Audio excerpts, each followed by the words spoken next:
Oui, bonjour à tous les auditeurs de Betsaida TV. Nous sommes tellement très contents de recevoir notre président de la République démocratique du Congo, monsieur professeur David Nzinga. Vous êtes le bienvenu, prof, pour notre studio Betsaida. Mais, alors, bonjour à tout le monde. Je pense que c'est un rêve qui va, comme je précise, pour ne pas énerver les autres, là, c'est que ça prend des conditions de légalité ou autres là que je ne remplis pas, ou des conditions financières également que je ne remplis pas pour pouvoir prétendre à la magistrature suprême du Congo, qui sera probablement un honneur. Mais ça ne nous empêche pas, c'est un pays, c'est un bien commun de tous les Congolais. Et c'est un pays que nous aimons beaucoup et ça ne nous empêche pas de nous prononcer sur des sujets qui concernent le Congo et je le situe dans ces contextes-là, dans ces cadres-là. Alors peut-être que les choses qui seront dites ici, certaines personnes les connaissent déjà, peut-être que ça va approfondir des choses que nous connaissons, peut-être que ça va aussi apporter des choses nouvelles, mais je pense que c'est bon toujours de faire une réflexion en se mettant au niveau des responsabilités. Si j'étais responsable, moi, qu'est-ce que j'apporterais? C'est un peu ça. À la population congolaise. À la population congolaise, parce que ça, c'est le plus important. Oui, nous sommes tellement très contents de ce que le professeur David Nzinga, le président de la République, qui se présente. Président, aujourd'hui, on doit parler de l'agriculture et la pêche. Je pense que si c'est quelque chose, fallait qu'on puisse le parler, mais oui. Le président, il a parlé à propos de la situation démonique. Prof, la République démocratique du Congo a une grande étendue. Et si c'est un pays vraiment qui peut faire nourrir même au moins 2 millions du monde entier, quel est ton plan à cause de l'agriculture en République démocratique du Congo si tu deviens président de la République? Eh bien, en tout cas, merci de la question, parce que c'est la question, c'est même l'une des questions fondamentales. Pourquoi? Parce que les activités agricoles, les activités de la pêche, les activités forestières, les activités d'élevage, les produits de ces activités-là, c'est ce qui nous permettent de nous alimenter, de nous nourrir. Or, sans une bonne alimentation, il est très très difficile d'apprendre, il est très très difficile de produire, n'est-ce pas, de travailler, et il est très difficile de développer un pays. Donc c'est pour ça que pour moi, cette question-là, elle devrait être même au centre, à part la question de la sécurité, parce que là nous en parlons comme si nous étions dans une situation normale. Outre la question de la sécurité, mais vraiment, comme on disait dans l'ancien temps, agriculture, priorité des priorités, ça doit être vraiment ça, comme je viens de le dire. Sans une bonne alimentation, aucune personne, même ici au Canada, ne peut apprendre convenablement, ne peut travailler convenablement, et un pays ne peut pas se développer non plus, si ces gens ne sont pas bien nourris. Donc, alors maintenant, d'ailleurs même dans mon idée, je dis voilà, si j'avais à donner un titre à la rencontre d'aujourd'hui, je l'ai écrit là-dedans, je dis voilà, il nous faut atteindre l'autosuffisance et la sécurité alimentaire en misant sur la gestion efficace de nos ressources agricoles, halieutiques, c'est-à-dire des ressources de pêche et des ressources forestières. Donc nous devons mettre l'accent sur nos propres ressources. Pourquoi? C'est comme je l'ai dit tantôt, non seulement comme je l'ai dit tantôt, mais il y a aussi une autre raison. C'est que dans la constitution même du Congo, l'article 47 fait de l'alimentation un droit fondamental, fait de la santé de l'alimentation un droit fondamental. Ceux qui ont la constitution ne peuvent pas le voir. Et donc on garantit aux Congolais la santé et la sécurité alimentaire. Et l'État se donne l'obligation de pouvoir organiser ça. Or, même lorsque nous allons lire la loi sur l'agriculture actuelle, que je n'ai pas lu entièrement, d'accord, je n'en ai pas la maîtrise totale, nous observons deux choses.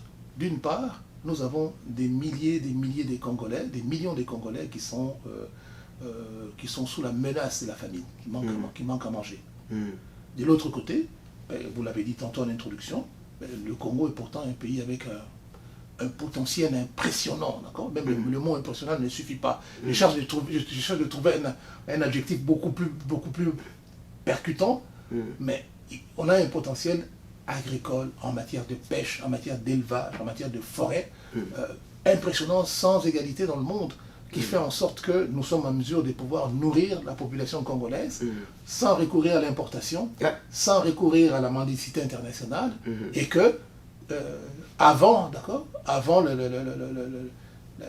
les années, dans les années 70, le Congo était exportateur net des produits, la plupart des produits agricoles, café, cacao, tout ce que vous voulez. Aujourd'hui, nous sommes totalement dépendants de l'aide internationale. Nous avons des organismes comme le PAM, qui sont là pour apprendre, pour nourrir le Congolais mondial. Oui, c'est ce qui est une honte. C'est ce que j'appelle la mendicité, d'accord. Nous sommes dans une situation de mendiant international. Nous mendions à côté des pays qui sont mal lotis que nous, des pays qui sont des pays désertiques, qui ont des problèmes de pluie, qui ont des problèmes d'eau et compagnie. Nous sommes mendiants là-dedans. Et ça, ce n'est pas vraiment très bon. Et pourquoi nous avons ce problème-là? Parce que malheureusement, nous avons été incapables de gérer comme il faut nos ressources agricoles, forestières, de pêche, qui sont, comme les gens disent aujourd'hui, que voilà, au Congo, les poissons meurent de vieillesse, d'accord. C'est ça. Et que cette situation, ce déficit alimentaire, il est identifié dans beaucoup d'études. Beaucoup d'études qui ont été menées montrent par exemple que en moyenne, ceux qui font la nutrition calculent que pour un être humain, pour fonctionner normalement, ça prend à peu près un minimum de 2000 calories par jour. Par jour et 70 grammes des protéines. Alors, il y a des études qui ont été menées au Congo. Au Congo, nous sommes à peu près 1350 calories par jour. Donc, il y a un déficit énorme. Nous sommes à 40 grammes de protéines par jour. On demande 70. Provenant de l'Est. En général, d'accord. Un Canadien a atteint ça. Donc, nous sommes à peu près à la moitié de ce qui est demandé. Au Congo, actuellement, ça c'est une donnée récente, il y a à peu près 27 millions de Congolais. À peu près 30% des Congolais qui sont menacés par la famine. 3,5 millions des enfants, selon l'UNICEF, qui souffrent des problèmes de malnutrition. Et des enfants de moins de 5 ans qui souffrent des problèmes de malnutrition aggravés. Et nous sommes de plus en plus, et avec ça, les conséquences, c'est quoi? Les conséquences, c'est que finalement, puisque nous mangeons mal, notre système immunitaire aussi est faible. Voilà. Il n'y a pas moyen de corps qui puisse réagir contre les agressions, parce que des virus, des infections dans la nature, il y en a beaucoup. Donc, puisque vous mangez mal, vous mangez... Le corps devient faible. Oui, le corps devient faible, il ne peut pas faire face, il ne peut pas combattre la maladie. Et au niveau des enfants, ça entrave leur développement. Les enfants ont de plus en plus du mal à pouvoir apprendre, un apprentissage normal, ils ont du mal. Ils sont victimes, ils décèdent très vite, puisqu'ils mangent mal. La mortalité infantile au Congo est très élevée. L'espérance de vie au Congo également, alors que nous étions avec l'espérance de vie le plus élevé dans la région. Aujourd'hui, si vous prenez tous les pays de l'Afrique centrale, nous sommes les derniers. Nous sommes à peu près avec une espérance de vie qui est en bas des 60 ans, alors que des pays comme le Burundi, c'est 61 ans, le Rwanda, c'est 67, 68 ans, l'Angola, 62 ans, et ainsi de suite. D'accord. Nous sommes derrière tout le monde, d'accord, parce que nous avons, l'une des sources là, c'est le problème de santé, le problème d'alimentation qui sont très mauvaises. Alors donc, si nous continuons comme ça, c'est toute notre survie qui est hypothéquée, parce que, comme je disais tantôt, vous mangez mal, mais si vous n'avez pas mangé, vous aurez du mal à vous concentrer sur votre travail. On ne peut pas être en forme. Non, on ne peut pas être en forme. Parce que d'abord, nous travaillons pour bien manger, manger un bon aliment qui doit nous donner la force de se réveiller le matin pour aller au travail et nos enfants. Si on vous met dans une salle de classe pour suivre un cours, même si vous avez la meilleure volonté du monde, ventre affamé, comme on dit, n'a pas d'oreille. L'attention n'y est pas. Alors c'est pour cela que moi, ce que je propose, je propose c'est que nous devons avoir une stratégie nationale sur l'alimentation et de la sécurité alimentaire. Alors, en quoi consiste cette stratégie-là? Je pense que moi je parle d'une loi, d'accord? Excusez-moi, je parle d'une loi Je parle de la création d'une, je vais revenir en détail là, je parle d'une loi, il faut adopter une loi, et je vais expliquer en quoi ça consiste cette loi. Je parle de la création d'une société d'État qui va s'occuper de la conservation et de la réfrigération de la nourriture. Parce qu'actuellement, ce n'est pas que la nourriture manque au Congo. Il y a des endroits où il y a la nourriture en abondance, mais nous n'avons pas les moyens de pouvoir les conserver et les transporter là où on en a le plus besoin. C'est clair et net que ceux qui vivent au Congo savent que finalement, vous sortez à quelques kilomètres de Kinshasa vers le Bandundu, vers le Bas-Congo, vous avez une abondance de nourriture. Mais sauf que les acheminer là où on veut en avoir, ben nous avons des problèmes. Les nourritures périssent beaucoup plus rapidement parce que nous n'avons pas des systèmes de conservation. Vous allez à Kisangani, où ça le poisson, il y en a en gogo. Vous allez au Mbandaka, vous allez à Goma, il y a des nourritures à gogo, Baraka et compagnie. Mais sauf que... Tu peux manger le poisson flèche qui vient de la lac Tanganyika. Le lait, il y en a beaucoup. Ils ont les patates douces de Goma. Le lait, il y en a en abondance. Mais sauf que finalement, le lait, c'est un produit périssable. Il faut avoir des systèmes de transport. Hein. Ici, nous avons des camions citernes qui transportent de lait à de longues distances. Des systèmes de réfrigération, qui transportent le sang. Donc, nous n'avons pas ça. Donc, ça, je vais revenir là-dessus également. Et puis également, il faudra encourager la recherche appliquée sur les spécialités culinaires congolaises. Nous sommes un pays avec 450 tribus. Et 450 tribus, chaque tribu a à peu près son plat. Sa façon de cuire un plat donné. L'agriculture. Oui. Non, je parle du plat. Le plat, oui. Les plats, ce que nous mangeons. Si vous allez chez les Bateke, vous avez tel plat. Vous allez chez les Banyanga, vous avez tel plat. Vous allez chez les Babembe, oui, ils ont un tel plat. Hein, nous, c'est tel plat. Chez nous, on fait tel plat. Il y en a qui mangent le pondou, il y en a qui mangent le sakasaka, il y en a qui mangent... Donc, tout ça, ça fait... Nous avons là, contrairement à beaucoup de pays d'Afrique, nous avons une diète, un menu extrêmement varié, mais qu'on ne met pas en évidence, qu'on n'exploite pas. Alors, donc moi, j'encouragerais, je vais revenir là-dessus. Je reviens d'abord, ce qui est important, c'est la loi. Il faut que nous ayons une loi. Je ne sais pas, comme je dis tantôt, je ne sais pas si ça existe. Si ça n'existe pas, il faudra l'aborder. L'adopter. Si ça existe, il faudra le mettre en pratique. Il faut que nous ayons une loi qui crée un statut professionnel d'agriculteur, du pêcheur, de l'éleveur et puis du forestier. Pourquoi c'est important? Donc ça, c'est le premier volet. Pourquoi c'est important? Je vais revenir tantôt. Deuxième, il faut qu'il y ait le ministère de l'Agriculture. Je suis toujours en train d'abolir les ministères. Pour moi, il faut l'abolir et mettre en place le ministère de l'Alimentation et de la Sécurité Alimentaire. Et je vais expliquer tantôt quelles seront les responsabilités de ces ministères-là. Et puis, il faudra créer dans chaque province au moins, il faut des 26 provinces, il faut qu'il y ait des ports de pêche. C'est là que vous comprenez, tantôt je dis qu'il faut une société d'État pour la conservation et la réfrigération. Il faut qu'il y ait des ports de pêche modernes. C'est-à-dire où les gens, ceux qui pêchent, peuvent venir déposer leurs poissons. Et ces poissons-là, ils sont transportés dans des conditions d'hygiène favorables, de réfrigération vers les endroits qu'il faut. Mais il faut que ce soit des endroits modernes. C'est pour ça que je parle de la professionnalisation également des métiers, des métiers des pêcheurs, mais ça aussi, on va le voir tantôt.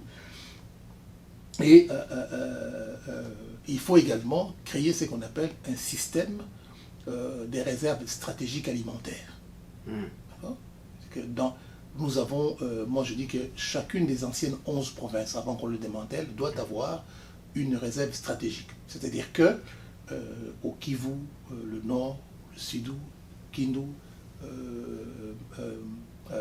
l'Équateur, le Grand Bandundu, Kinshasa, on a là une réserve stratégique de maïs, du riz, banane plantée et compagnie, qu'on garde. En cas de problème, on va puiser dans cette réserve-là. Au cas où on aura des problèmes d'approvisionnement, au cas où on aura un problème de sécheresse et compagnie, avant de pouvoir revenir, on va puiser dans cette réserve.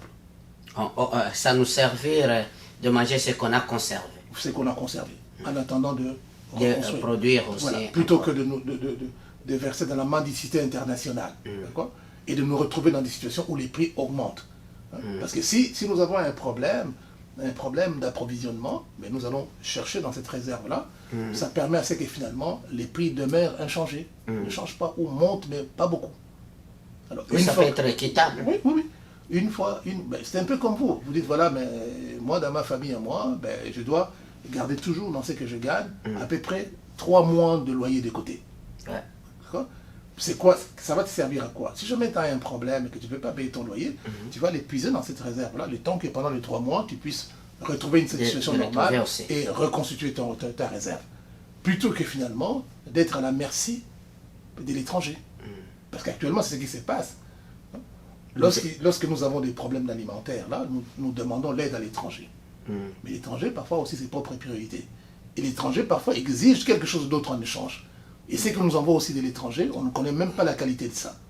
Oui, et on ne sait pas quel produit qui met dans des choses que nous mangeons. Alors ça m'amène à l'autre point, c'est de confier à nos universités le contrôle de la qualité de tout ce qui est alimentaire qui entre dans nos pays. On va leur confier le contrôle de la qualité. C'est-à-dire que vous avez des tomates qui viennent de Burundi, vous voulez les faire rentrer de n'importe où là, on en prend un échantillon, oui, on prend un échantillon, on l'envoie à l'université à Kisangani, les étudiants vont l'examiner, quelles sont les matières toxiques qui sont là-dedans, est-ce que c'est bon pour la consommation? Ou sinon. Ils vont aussi lister un certain nombre de produits agricoles qui ne doivent pas venir de l'étranger. Par exemple, nous n'avons pas à consommer des tomates qui viennent de l'étranger, absolument pas. Parce que, comme tu viens de le dire, le professeur fait honte comme le PAM, qui est le programme alimentaire mondial. Nous, d'ailleurs, on peut faire nourrir beaucoup de pays au monde, bien sûr. Parce que notre terre est encore vide. On parle de 80 000 hectares de terres arables, d'accord? Et nous n'utilisons que 10%. Même ces 10%-là, 10% c'est à peu près 8 000, d'accord? 8 000 hectares. Même ces 10%, mais je dis bien, même ces 10%, si nous l'utilisons comme je le propose là, d'accord? C'est comme le Japon. C'est comme des pays comme la Hollande, la Belgique. Ils sont toutes petites, ils ont des petites terres, mais les méthodes de culture font en sorte que sur une petite... Ou le Rwanda, d'accord? Le Rwanda, le Burundi, c'est des petits pays, mais des petites terres, mais des méthodes de culture qu'ils ont font en sorte que le rendement à l'hectare est extrêmement élevé. Alors même le fameux 8000, le 10% qu'on a actuellement, qu'on utilise, si on l'utilise comme il faut, hein, selon les méthodes que je propose, nous sommes en mesure de nourrir beaucoup de gens, même monde entier. On va exporter. Oui. On va exporter, c'est tout. Alors, si on met en service, c'est pour ça que je dis que finalement, nous n'avons pas intérêt, la raison de pouvoir définir le statut, d'avoir un ministère pour la sécurité alimentaire, nous n'avons pas intérêt à mettre en service les 80 000 hectares, là, non. Moi, je ne suis pas d'accord. Ok. Ouais. Je suis d'accord qu'on augmente de 10 à 20%, mais nous n'avons pas à mettre en service les 80 000 hectares. Pourquoi? Ce n'est pas compliqué. Maintenant, j'avais une petite question à cela pour l'agriculture. Tu viens d'épingler beaucoup de choses qui est tellement très important. Et quels sont les mécanismes? Quels sont les mécanismes? Parce que quand tu regardes ici, les fermiers ici au Canada, ils l'utilisent comme le Congo a une terre qui est tellement très fertile. Très fertile, qui ne demande pas les engrais chimiques. Et le Congo est un grand pays qui est tellement très vide, comme je l'ai dit tantôt. Quelle est la méthode que tu peux utiliser pour que aussi tu puisses avoir l'endroit où il peut y avoir un dépôt de la nourriture? Quel est le mécanisme que tu peux faire, Monsieur le Président? Pour le dépôt de la nourriture, le réserve stratégique. Le réserve stratégique. Il faut créer une société d'État qui va s'occuper de la gestion de ça, qui va savoir c'est quoi le niveau de stock, qui va rendre compte, d'accord? Chaque mois, il va rendre compte que finalement, nous avons, dans le 11 réserves que nous avons, nous avons telle quantité de riz, qui couvre le besoin sur telle période, nous avons telle quantité de maïs, nous avons tout ce qui est de base, là, qui est nécessaire, d'accord, qui nous permettrait, en cas de crise, consommer et de maintenir un niveau d'apport calorifique assez important. Donc c'est une société d'État qui va être créée, qui va s'occuper de gérer les 11 réserves stratégiques, oui. Nous devons faire, d'ailleurs, je fais juste une parenthèse, nous devons faire exactement la même chose aussi pour le pétrole. Avoir des réserves stratégiques. Alors, ça, deuxièmement, juste pour continuer en termes de mécanismes, je dis ceci que le ministère, là, je vais remplacer les ministères de l'Agriculture, ou les ministères des Pêches et compagnie, je vais créer un seul ministère, super ministère, qui va être le ministère de l'alimentation et de la sécurité alimentaire.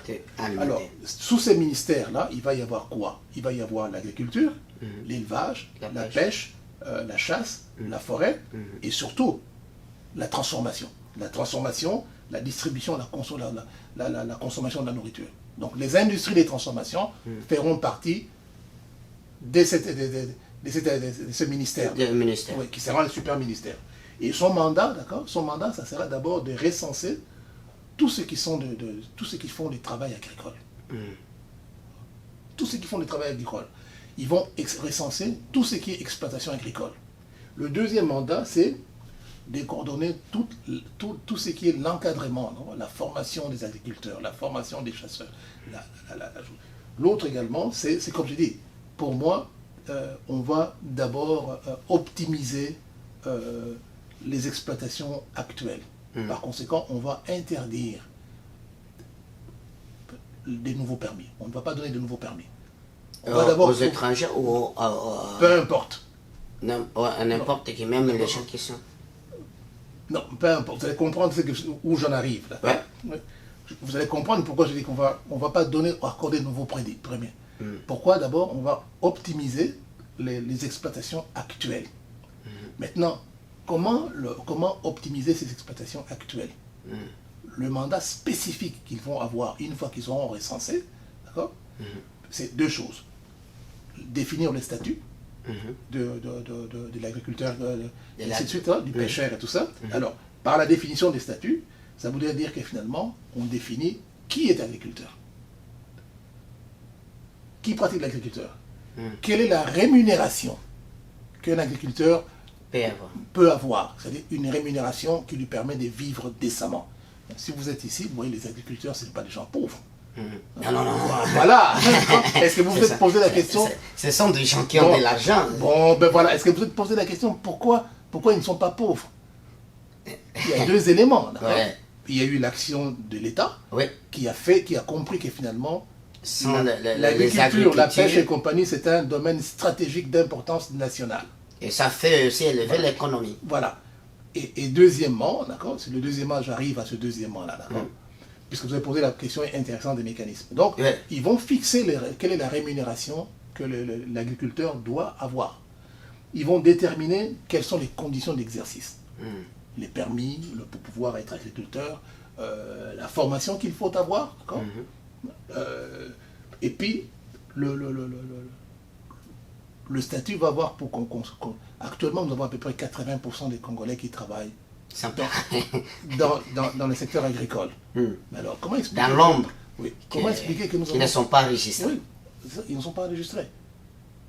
Et comment expliquer que 80% travaillent là-dedans et nous mourrons de faim? Logiquement, ici au Canada, ils sont à peine 3-4%. Mais regardez ce qu'ils font.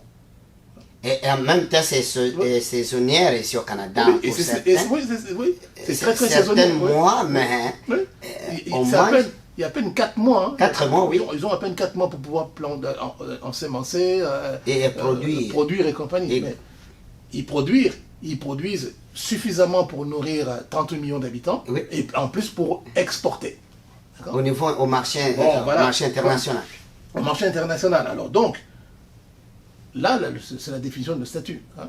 Je viens maintenant au cadre institutionnel.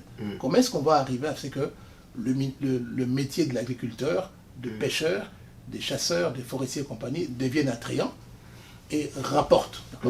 C'est que je demande, pourquoi je dis il faut recenser les exploitations.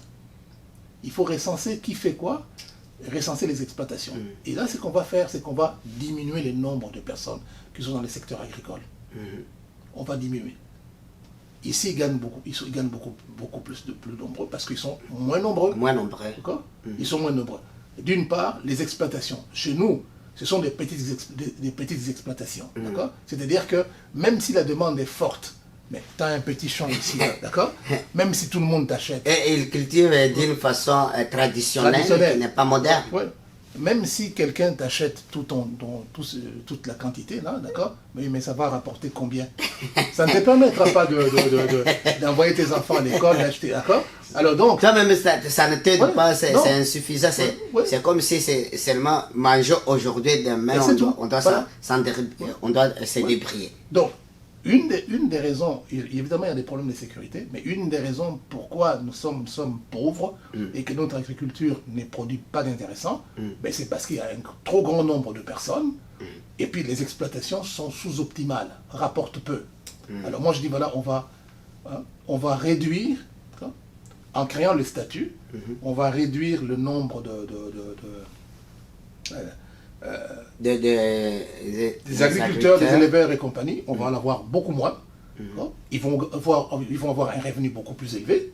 L'excédent de ces personnes-là, parce qu'il ne faut pas dire, voilà, on les réduit, qu'est-ce qu'on fait des autres là? Non, c'est pour ça que je dis finalement que dans le projet de la stratégie nationale, ben, nous avons des ports de pêche. Alors pour les ports de pêche, là, il faut que des gens y travaillent. Alors ça sera des gens qui auront quitté les domaines de l'agriculture qui vont venir travailler là. Il faudra que les gens fassent la comptabilité, fassent la gestion de ces ports-là, fassent l'entretien. Des bâtons, oui, il faudra des ouvriers agricoles. On doit former les ouvriers agricoles. Donc il y aura une partie de ces personnes-là qui vont quitter le secteur de l'agriculture directe pour rentrer maintenant dans ce secteur des services.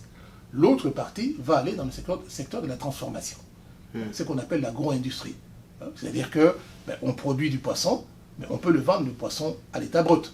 Mais on peut le vendre aussi, le poisson, à l'état transformé. C'est-à-dire qu'on peut le conserver, etc. On produit des tomates. On peut vendre des tomates à l'état brut, mais on peut vendre aussi des tomates à l'état transformé, par les usines, d'accord? Puis une bonne partie de ces gens-là vont aller travailler. On produit des mangues. On peut vendre la mangue comme ça, mais on peut faire aussi des jus. On produit des ananas. On peut les vendre comme ça, mais on peut faire également des jus. On peut faire d'autres produits. Des bananes plantains également. Faire du papier, d'accord? Ce qu'on n'a pas. On peut faire du papier, on peut même faire ce que vous dites là, des contreplaqués, avec les déchets agricoles. Alors, ces gens-là vont aller là-bas dans le secteur de la transformation où les revenus sont beaucoup plus élevés. On gagne un revenu beaucoup plus élevé.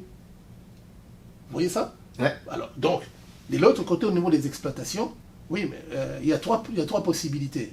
On va réduire le nombre des exploitations et accroître leur taille. Vous comprenez? On réduit les nombres, on augmente leur taille. Alors, c'est-à-dire que... Et le revenu pour qu'ils puissent avoir une grosse revenu aussi, qu'ils puissent se sentir à l'aise de ce qu'ils sont en train de faire. Parce que si vous avez, un petit espace ici, ben, comme je dis, même si la demande est forte, une fois que vous avez vendu, ça vous rapporte... C'est fini là. C'est fini, c'est juste pour vivre pendant quelques jours. Mais si vous avez une étendue de 2, 3, 4, 5, 6 hectares, n'est-ce pas? Ben, vous allez vendre, vous allez avoir suffisamment de revenus. Là, hein. Alors ce qu'on va faire, c'est soit par un fonds, hein, c'est prévu dans la loi, un fonds national de l'investissement agricole qui va permettre à ceux qui vont présenter un plan d'affaires intéressant, ben, l'État va les financer à acquérir des espaces, ou alors, si vous êtes nombreux dans une région quelconque, plutôt que quelqu'un cultive son propre lopin de terre, ben, vous fusionnez, vous fusionnez, n'est-ce pas? Pour donner une meilleure production. Meilleure production, d'accord? Vous fusionnez, vous avez une seule comptabilité, vous décidez ensemble d'acheter les engrais, en gros, parce que c'est comme ça. Pour certains produits, plus vous achetez ce que j'appelle le groupement des achats, dans certains cas, plus vous achetez des grandes quantités, moins ça vous coûte. Puisque vous êtes nombreux, également, vous pouvez acheter, cotiser, et vous achetez un équipement agricole qui va servir. Hein, vous vous dites, voilà, mais moi, j'en ai besoin tel jour, lui, il en a besoin tel jour, ainsi de suite là, d'accord? Donc, vous avez finalement des moyens... Les outils qui doivent vous faire d'avoir beaucoup de production, aussi de ne pas être trop fatigué. Oui, voilà. Si vous n'avez pas... Si vous n'avez pas les moyens, n'est-ce pas, le fonds, puisque vous êtes nombreux, ben vous allez donner en garantie votre terre et l'État va vous financer. C'est tout. Comme on fait ici, vous allez donner une hypothèque sur votre terre et l'État va vous financer. Et les terres agricoles doivent être protégées. C'est-à-dire que Les terres agricoles, on va faire comme on est ici. Ici, on a ce qu'on appelle les zonages résidentiels, les zonages agricoles et les zonages industriels ou commerciaux. C'est-à-dire qu'il y a des endroits ici où on ne peut pas, à moins de changer la législation, on ne peut pas utiliser ces terres-là pour faire autre chose. Vous comprenez ça? On ne peut pas. Il y a des endroits où ici, on ne peut pas, c'est prévu pour les secteurs industriels, on ne peut pas faire ça pour autre chose. Industriel, c'est industriel. Industriel, c'est industriel. L'agriculture, c'est L'agriculture, c'est l'agriculture. La pêche, c'est la pêche. La pêche, c'est la pêche. Les zones de pêche sont pour des zones de pêche. Et pour pouvoir protéger la ressource, les permis de pêche ici, ben, on vous dit, voilà, vous pouvez pêcher de telle période à telle période. Vous ne pouvez pas faire la pêche à tout moment parce qu'il faut permettre aussi aux poissons de se régénérer. C'est là la raison pour laquelle il faut professionnaliser les personnes. Comme ça, on sait qui fait quoi, qui est dans quoi et qui gagne quoi. Et lorsque les gens gagnent un revenu beaucoup plus stable, beaucoup plus prévisible et assez élevé, qui subvient à leurs besoins, qui leur permet à subvenir à leurs besoins, mais ces gens-là également peuvent aussi vont mieux respecter la loi. Alors aujourd'hui, les gens ne respectent pas la loi parce que d'abord, il n'y a pas d'encadrement. Deuxièmement, parce que ce qu'ils gagnent... Il n'y a pas d'encadrement. Oui, il n'y a aucun encadrement. Ils ne reçoivent rien de la part de l'État. Une personne qui se lève, il peut prendre sa machette et commence à couper les arbres, et causer beaucoup de dégâts. Oui. Et parfois même, ils vont couper les arbres. Là, ils se rendent compte que finalement, ces arbres-là sont trop gros, trop épais. Ils n'ont pas les moyens de pouvoir le déplacer. Bon, ça reste là. On a beaucoup de cas comme ça dans nos forêts, où les gens ont coupé des espèces rares, d'accord, mais ils n'ont aucun moyen pour pouvoir le déplacer. Et ça reste là, ça pourrit là, et puis évidemment, ça fait des dégâts. C'est détruit. Or, le risque que nous courons, c'est quoi? Le risque que nous courons, c'est quoi? J'aimerais bien que tout le monde comprenne. Il y a une relation, d'accord? Nous, les Congolais, je ne parle pas pour les autres, là, ça me concerne, comme je vous ai toujours dit, là, moi je m'intéresse au Congo. Le reste, là, ce n'est pas mon problème. À moins que finalement, ça nous affecte, d'accord? Mais je ne veux pas commencer à... le Congo réclame tellement que finalement, mon énergie suffit pour m'occuper du Congo. Le risque, nous les Congolais, nous ne pouvons pas vivre sans la forêt. Parce que depuis la nuit des temps, d'accord, c'est grâce à la forêt que nous obtenons la nourriture, grâce à la forêt que nous obtenons de quoi pouvoir construire des abris, c'est grâce à la forêt que nous obtenons de quoi construire des vêtements, d'accord, et c'est grâce à la forêt que nous trouvons toute la protection que la nature nous accorde. C'est-à-dire que nous sommes dans un pays chaud, mais le soleil, d'accord, le soleil nous fait moins de dégâts sur nous à cause de la forêt. À cause de la forêt. C'est ça. Mais en même temps aussi, cette forêt-là renferme énormément de virus. Alors, si nous continuons comme ça, aller de plus en plus dans la forêt, aller de plus en plus détruire la forêt, mais maintenant, la proximité, d'abord nous allons réduire la protection que la nature nous accorde contre le soleil, contre beaucoup d'éléments, donc des problèmes de peau, des maladies cancéreuses et compagnie vont s'aggraver. Mais deuxièmement également, il y a des endroits dans la forêt où ce n'est pas nécessaire d'y aller. On n'a pas à y aller, parce que ce sont des réservoirs des virus et compagnie. Alors nous allons être de plus en plus en contact avec ces virus-là. Or, nous n'avons pas un système de santé qui nous permet de pouvoir... Résultat, pour moi, je dis, voilà, plus question de pouvoir accorder de nouveaux permis, à moins qu'on soit absolument sûr. Mais plus de ce qu'il fait la personne. Oui, plus question d'accorder de nouveaux permis pour quoi que ce soit qui va détruire la forêt. Parce que les espaces qu'on a actuellement suffisent largement pour pouvoir satisfaire nos besoins et répondre aux besoins des étrangers. Si l'étranger a des besoins quelconques. Ouais, et nous sommes tellement très contents d'écouter ce que le professeur David Nzinga qui vient de nous expliquer, que le mécanisme qu'il doit utiliser quand il deviendra président de la République pour l'agriculture et le pêche. Prof, j'avais une petite question avant que tu puisses continuer de développer les idées. Oui. J'avais fait une petite recherche, je regardais sur des recherches qui parlent au Congo-Kinshasa, c'est la deuxième réserve mondiale d'eau douce après le Brésil. Oui. Mais je me suis posé la question, pourquoi le Congo exporte toujours du poisson en provenant de l'extérieur? Nous mangeons presque des choses qui viennent de l'extérieur et en même temps nous sommes le deuxième réserve d'eau douce. Oui. Au Congo, il n'y a pas de l'eau. Au Congo, nous avons des lacs, mais nous souffrons. Maintenant, si tu deviens président de la République, à cause des lacs que nous avons, comme la lac Albert, c'est le lac le plus poissonneux au monde, qui n'ont pas encore cultivé. Nous avons beaucoup de lacs, nous avons beaucoup de rivières. Le lac Tanganyika a trop de poissons, l'un des plus poissonneux le au monde. poisson du monde qui est délicieux. Mais, on vient même de découvrir un autre type de poisson au Congo là.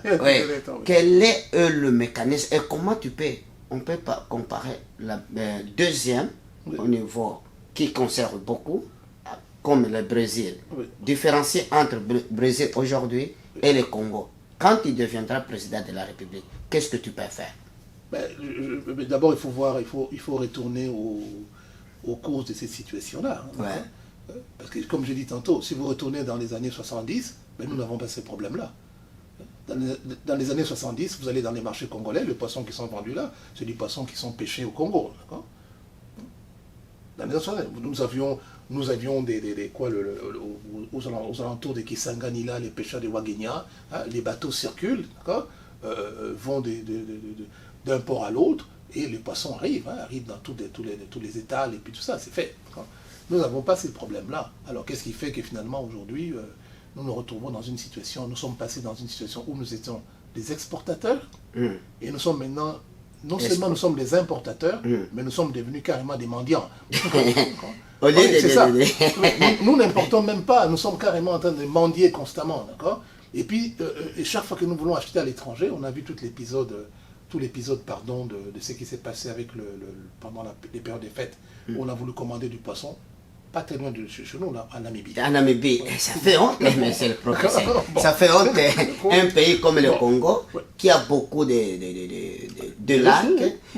Nous avons trop de rivières qui donnent des poissons, mais le Congo, au mois de décembre, là, ils commenceront à faire le marketing, de faire nourrir. Et or, nous avons des lacs. Et c'est devenu un débat national, d'accord. Mais parce que dans tout ça, là, je vais faire un peu un retour, là, d'accord. Ça fait honte, monsieur le président. Actuellement, nous souffrons de 3 problèmes, d'accord. Nous souffrons de 3 problèmes.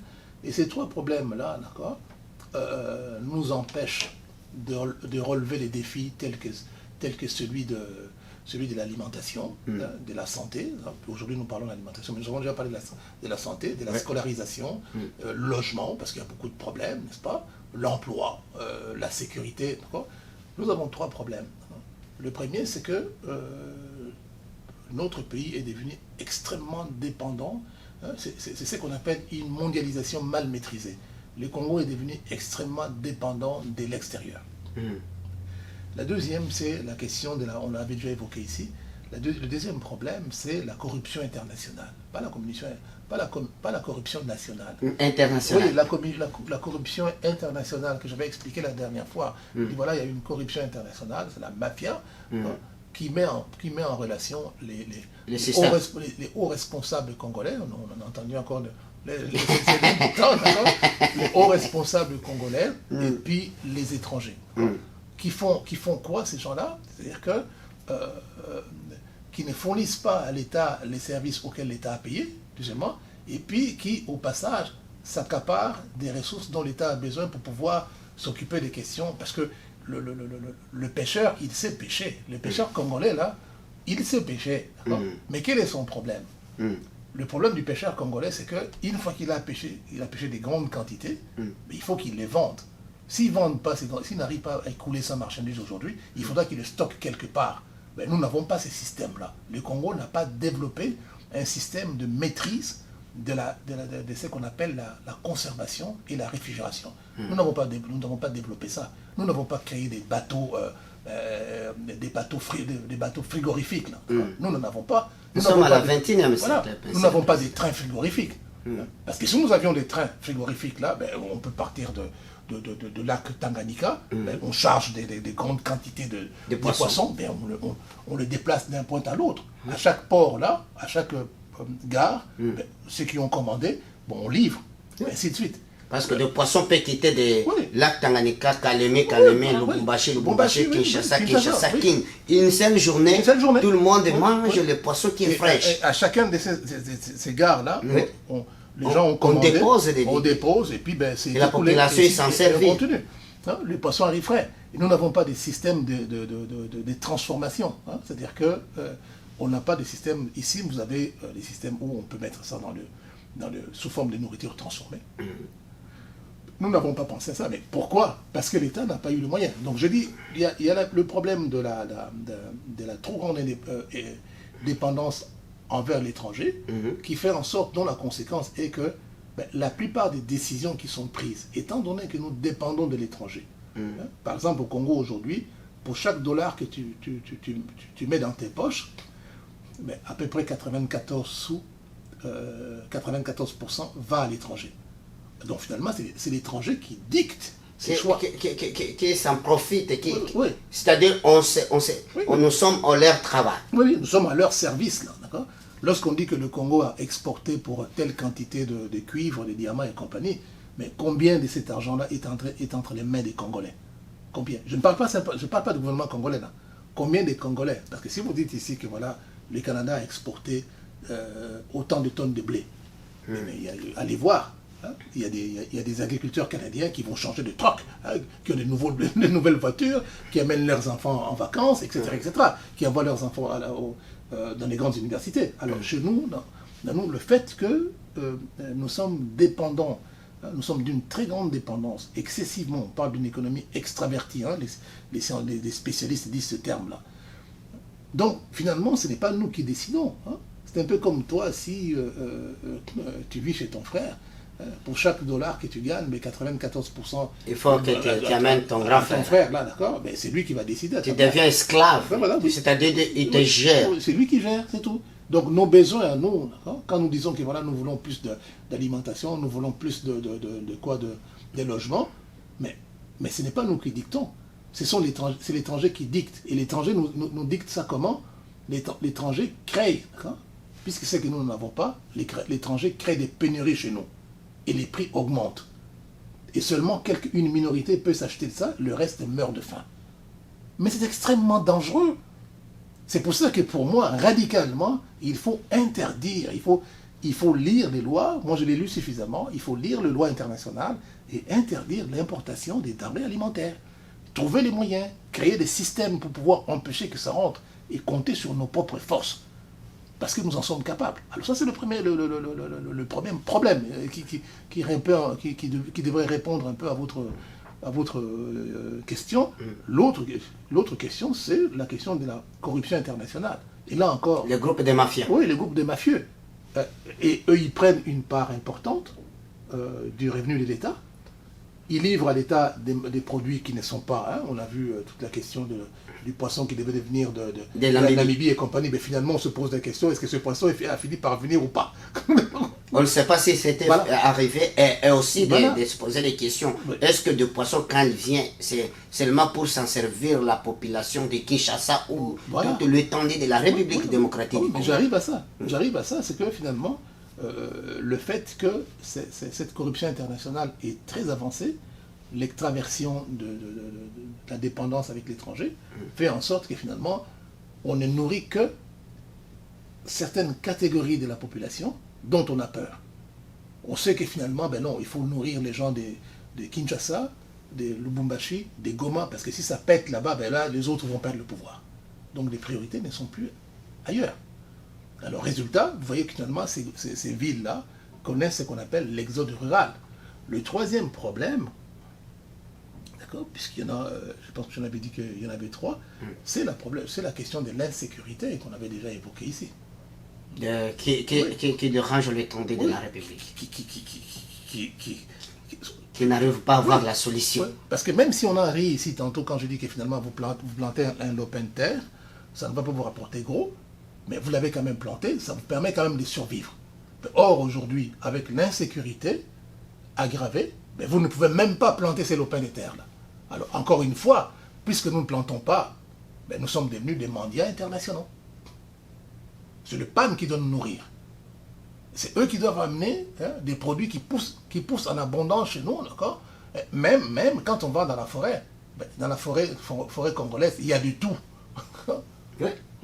On ne demande pas les produits parce que Non. quand tu regardes le ferme, je ne sais pas si tu avais déjà regardé un peu la curiosité. Un jour, j'avais fait un peu la curiosité, prof, les fermes de Chinarambo. C'est incroyable. Incroyable. Il y a de vaches. Tu sais, Chinarambo a même à l'usine de faire des fromages. Oui.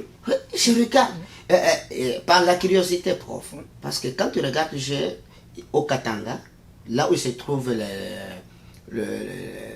la place là où Chinarambo a son élevage de chefs de bois, il y a une chute que je regardais, qui est le deuxième chute au monde entier, qui n'ont pas vraiment exploité.